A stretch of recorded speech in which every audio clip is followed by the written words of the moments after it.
जय गुरु जी। शुक्राना गुरु जी। सारी संगत को जय गुरु जी। संगत जी, आज हम एक अंकल जी का सत्संग सुनेंगे जिन्होंने अभी अपना पहला सत्संग शेयर किया था। संगत जी, अंकल का सत्संग सुनाते सुनाते गुरु जी ने कैसे मुराद पूरी की, ये उनका अभी दूसरा सत्संग है। अंकल जी ने बताया गुरु जी ने सत्संग में उनको कैसे बुलाया, क्योंकि अंकल जी हमेशा सोचते थे कि मैं कब जा पाऊँगा और गुरु जी कब बुलाएंगे। गुरु जी कितनी जल्दी सुन लेते हैं पुकार। ये सत्संग ज़रूर पूरा सुनिएगा, आपको आंसर्स ज़रूर मिलेंगे। सब सोचते हैं फर्स्ट टाइम कि सत्संग में या बड़े मंदिर अकेले कैसे जाएंगे, पर जाते ही ऐसे लगता है कि पूरा परिवार हमारा ही है।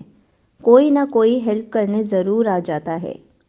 उनका हेडेक भी हो रहा था, गुरुजी ने उनको कैसे आंसर्स दिए, इस सत्संग से आपको सब कुछ पता चलेगा। तो चलिए अंकल जी का सत्संग सुनते हैं। जय शंकर दी। जय गुरु जी। शुक्राना गुरु जी। अनंतम अनंतम शुक्राना गुरु जी। दुगरी वाले गुरु जी की जय हो। बड़े मंदिर वाले गुरु जी की जय हो। सो संगत जी, जय गुरु जी की। सो मैं इतना खुश हूँ कि गुरु जी ने बहुत नेड़े होके सुनी मेरी। वो ऐसे ये मेरा दूसरा सत्संग है। मेरे को पता नहीं था मेरे घर के पास भी सत्संग होता है, जैसे कि मैंने पहले सत्संग में बोला था, और वो भी जोरों शोरों से धूमधाम से। मैंने मन ही मन में सोचा कि मेरे जैसे को सत्संग कहाँ मिलेगा सत्संग जी, लेकिन मन ही मन में कुछ था। चलो छोड़ो, मैंने सत्संग सुनना नहीं छोड़ा।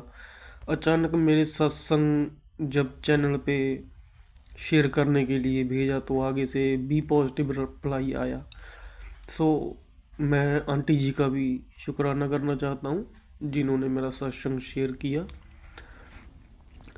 चलो, मैं खुश कि मेरा सत्संग सुनने को कोई तो सत्संग पक्का विश्वास करेगा गुरु जी पर।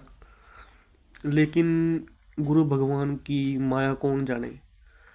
आज सुबह जाने की 1 जनवरी 2024 को सुबह नहा रहा था, और जब कपड़े डाल रहा था तो मेरी माँ अपनी फ्रेंड से फ़ोन पे बात करते हुए अचानक से कोई बात चल रही थी, और उन्होंने बोला कि आज शांति हाल में कीर्तन तो हमारा है ही, लेकिन दुगरी वाले गुरुजी का सत्संग भी है, और हमारा कीर्तन कौन से हाल में है।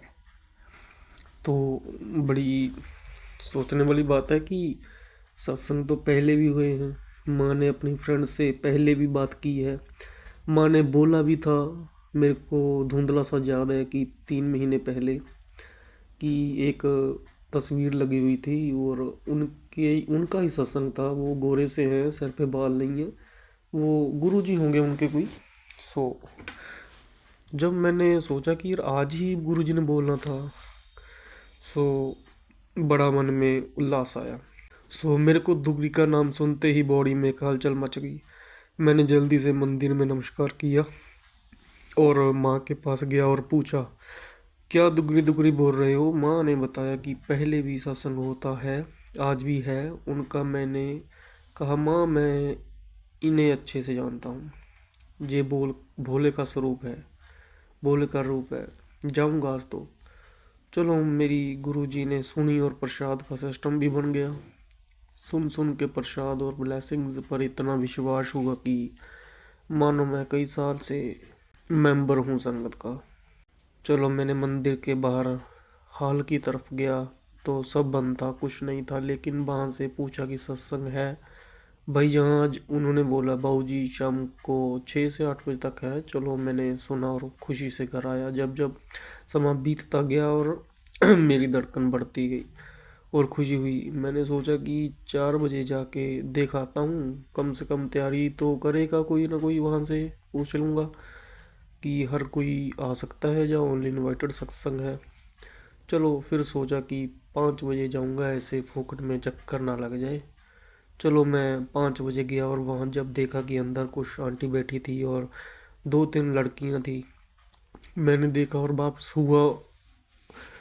वापस हो उठा कि चल भाई यहाँ कौन बात करेगा, कोई जेंट्स तो है नहीं। चलो, मैं पीछे मुड़ा था कि एक दीदी अंदर आ रहे थे, उनके हाथ में गुरुजी के चरण स्वरूप थे, लेकिन मुझे नहीं मालूम था। जब वो मेरे पास आकर रुके तब मुझे पता चला।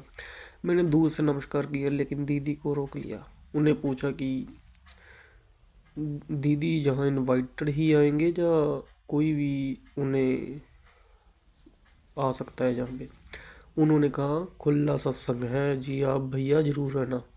आप मानते हो पहले से? मैंने कहा नहीं दीदी, मैं पहली बार ही आया हूँ। कहा कि मानता हूँ, बुलाने वाले तो गुरुजी हैं, तो मैं कब आ पाऊँगा। चलो, उन्होंने परख झपकते कहा आप अपना नंबर दो, मैंने ग्रुप में ऐड करूँगी। मैं सत्संग जी हैरान हुआ कि मैंने कितने महीने पहले सोचा था कि कब किसे मिलूँगा, कब ऐड होऊंगा। मुझे क्या पता कौन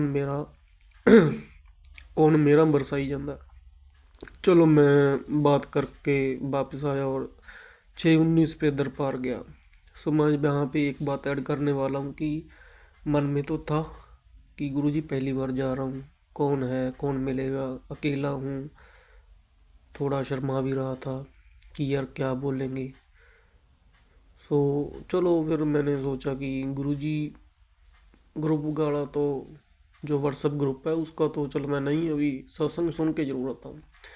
सो जब मैंने एंटर किया, गुरुजी को स्वरूप लगे हुए थे जैसे डेकोरेट किया जाता है, तो मैंने वहाँ भी गुरुजी को माथा टेका और ये भी बोला कि बाबा जी जिसने ये सत्संग कराया उस पर मेरी मेहरें भी उस पर कर देना, क्योंकि जिसकी वजह से मैं आप आज के पास पहुँचा हूँ।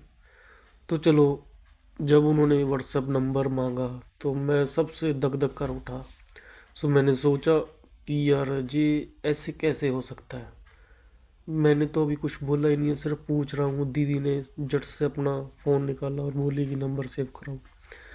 चलो, ये था बात। टाइम गया, 6:19 पे दरबार गया, सत्संग सुना, प्रसाद लिया और आरती की। और आरती भी की, ब्लेसिंग लेकर आया।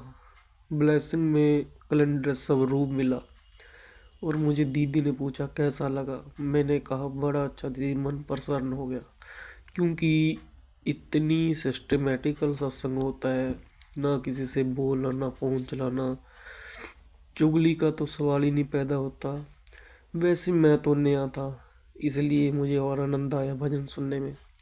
स्वरूप की ओर देखना, जो बात भजन में चल रही है वो गुरु जी से बोलना। सो ऐसा ऐसा चलता रहा। सो बस ये कि आज फिर से शुक्राना था, लेकिन सबसे बड़ी बात आज मेरे सर पे पेन हो रही थी। जो सर में पेन हो रही थी वो कुछ दिनों से चल रहा था। मुझे वहम हुआ कि कोई यार ब्रेन की प्रॉब्लम तो नहीं आ रही, या एसिडिटी की प्रॉब्लम है, उससे कुछ हो जाता है, हाइपर गैस्ट्रो हो जाती है। सो चलो, गुरुजी का शुक्राना किया और बोला पर सुबह ही बोला गुरुजी आप ठीक कर दो। अचानक शाम को 3 बजे मेरे को नोटिफिकेशन आई।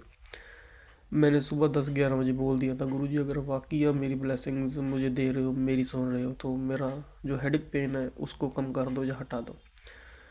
तो 3 बजे मेरे पास नोटिफिकेशन आई। मेरा संगत जी 1.5 GB जो डाटा डेली होता है वो भी ख़त्म हो गया। सत्संग को डाउनलोड करते, व्लॉग देखते बिल्कुल चौपट हो गया था। अचानक 3 बजे मेरे पास नोटिफिकेशन आई कि तेरी सारी बीमारियां काट दी हैं, अब खुशियां मना। तो जब ये मैंने सुना तो सच में एक मतलब आई वॉज शॉक्ड। स्क्रीनशॉट मेरे पास है और मैं हैरान हुआ कि बस शुक्राना कर, यही बोल सकता हूँ मैं। कमाल की बात ये है, सत्संग सुना था लेकिन शुक्राना करना, शुक्राना बोलना नहीं। सत्संग शेयर करना शुक्राना होता है।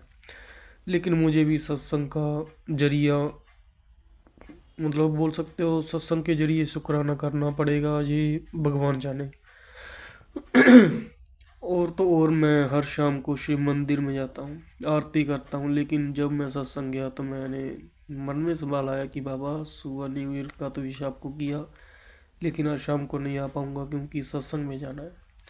जब मैंने सत्संग का आनंद लिया तो लंगर प्रसाद से पहले आरती का समय आया। मैंने देखा कि जो आरती शिव मंदिर में मैं करता था, मैं मन ही मन में बोल रहा था शिव ओमकारा, जय शिव ओमकारा करते हुए जब वो आरती कि मन में घंटा बजा कि गुरुजी आप ही क्या कर रहे हो। आरती तो मैं शिव मंदिर में करता था, वही आरती आपकी हो रही है। तो बताना चाहता हूँ कि कमाल हो गया, मैं फिर से शॉक्ड हुआ। और तो और मैं सत्संग में बोल के आया था कि ड्रीम में आना, पर अब 2 जनवरी हो गई है, हाथ में चाय है और मुझे याद है कि गुरुजी तो नहीं दिखे, लेकिन सत्संग को लाइन में बैठा देखा। और मैं सत्संग सुन भी रहा हूँ और लंगर प्रसाद भी दे रहा हूँ। कुछ ऐसा था, धुंधला याद है। सो ये थी मेरी आज की सत्संग, दूसरा सत्संग। सो जय गुरु जी, शुक्राना guru ji. Thank you so much uncle ji. आपने अपना हमारे साथ दूसरा सत्संग शेयर किया और आपका सत्संग बहुत ही अच्छा था। गुरु जी ने आपकी मुराद बहुत जल्दी सुन ली। गुरु जी ऐसे ही सबकी विशेष जल्दी से जल्दी पूरी कर दें और सबकी लाइफ में हैप्पीनेस भर दें। संगत जी, अगर आप में से भी किसी ने अपना सत्संग शेयर करना है तो आप मेरी ईमेल आईडी पर अपना सत्संग शेयर कर सकते हैं। मेरी ईमेल आईडी अभी आपको अपनी स्क्रीन पर दिख रही होगी। सत्संग शेयर करना भी एक बहुत बड़ी सेवा है। हमेशा गुरु जी के सत्संग सुनाते रहना चाहिए। जय गुरु जी, शुक्राना गुरु जी।